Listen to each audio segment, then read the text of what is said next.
สบายดีพบกับจูลี่เนาะวันจะมาแชร์เกี่ยวกับท่าประจำเฮ็ดซ้ำได้ EP 2ถ้ามาเบิ่งกันเลยเนาะว่าเทคนิคที่เฮาใส่ใน EP 2นี้จะเป็นเทคนิคใดบ่ฮู้ว่าทุกคนเคยใส่เทคนิคนี้บ่เนาะมันจะเป็นเทคนิคสามเหลี่ยมเป็นแทงโก้เนาะเขาเอิ้นแทงโก้แบบนี้ฟุ๊บซึ่งว่าเป็นเฮาจะเห็นได้หลายเนาะเห็นได้หลายอยู่ในของกราฟของชาร์ต บัดนี้มาถามว่าการเก็บกำไรเก็บแนวใดเก็บแนวใดถือว่าเก็บได้งามเลยนะส่วนหลายเนาะเก็บได้งามเลยเดี๋ยวนะมันจะสมมุติว่ามันทะลุนี้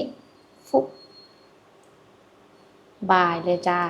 ถ้าว่ากราฟชาร์ตมันทะลุนี่เนาะถ้าว่ามันลงไปนี่ฟุบทะลุนี่เฮาก็เซลล์ตัวนี้ข้อดีของตัวนี้ก็คือเวลามันจมไปสิเนาะมันจะเฮ็ดให้เกิดการหย่อตัวของกราฟหรือเป็นการสู้กันระหว่างกราฟเฮาจะเห็นว่ากราฟมันเป็นก้อนเนาะจะเห็นว่ากราฟมันเป็นก้อนบัดนี้มาในการเก็บออเดอร์เฮ็ดแนวใดฟุบถ้าสมมุติว่ามันอันนี้เกินไปเนาะฟุบ SLE นี่เลยจ้ากำไรจะเป็นประมาณ3ส่วนเนาะ3ส่วนแต่ว่าถามว่าเอาแท้ประมาณ2ส่วนของตัวนี้ก็ถือว่าอันนี้ล่ะบัดนี้มากรณีเซลล์เด้ถามว่าลดอันนี้จังได๋เขาเอาเลยนี่ SL อยู่ถึงเนาะ SL พอๆกันแล้วก็อัตราส่วนของ TP ซ้ำๆกันเลยเนาะถ้าว่ากรณีมันหลุดนะให้มันหลุดกรอบของโตสามเหลี่ยมออกมาก่อนเดี๋ยวมาเบิ่งกราฟกันว่ามันอยู่จุดใดทุกคนเห็นด้วยกันไหมถามว่าเทคนิคในการตีตัวนี้ตีจังได๋ถือว่าเรียบง่ายแฮงเนาะแค่จับจุดก้นหัวเท่านั้นเนาะ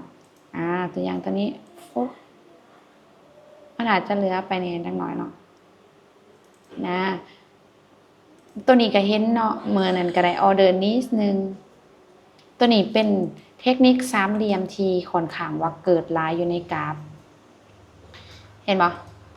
เฮาบอกว่าให้มันลดนี่ก่อนเฮาจึงเข้าออเดอร์ถ้าสมมุติว่าเฮาเซลล์แต่โดยปกติแล้วถ้าว่ามันเกิดกรอบสามเหลี่ยมจังซี่นะมันจะเขาเอิ้นหยัง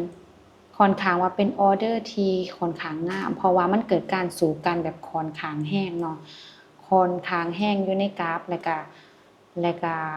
เขาเอิ้นหยังมันสู้กันเพื่อยืนยันฝ่ายซื้อฝ่ายขายแต่ว่าทางนี้ฝ่ายขายชนะก็เลยทะลุมาแรงปานนี้เห็นบ่ถ้าว่าเฮาอันนี้มันจะเป็น1ส่วน2ส่วนเกือบ3ส่วน4ส่วนของที่เฮาได้เนาะฉะนั้นเทคนิคนี้เป็นเทคนิคที่หาง่ายแฮงแล้วก็โอเคคือตัวนี้เนาะตีไปเลยจ้าทะลุเซลล์สิเป็นขาลงอันนี้แม่นวิธีการที่ว่าเอาออเดอร์แบบง่ายๆเนาะเอาออเดอร์แบบง่ายๆเลยที่ว่า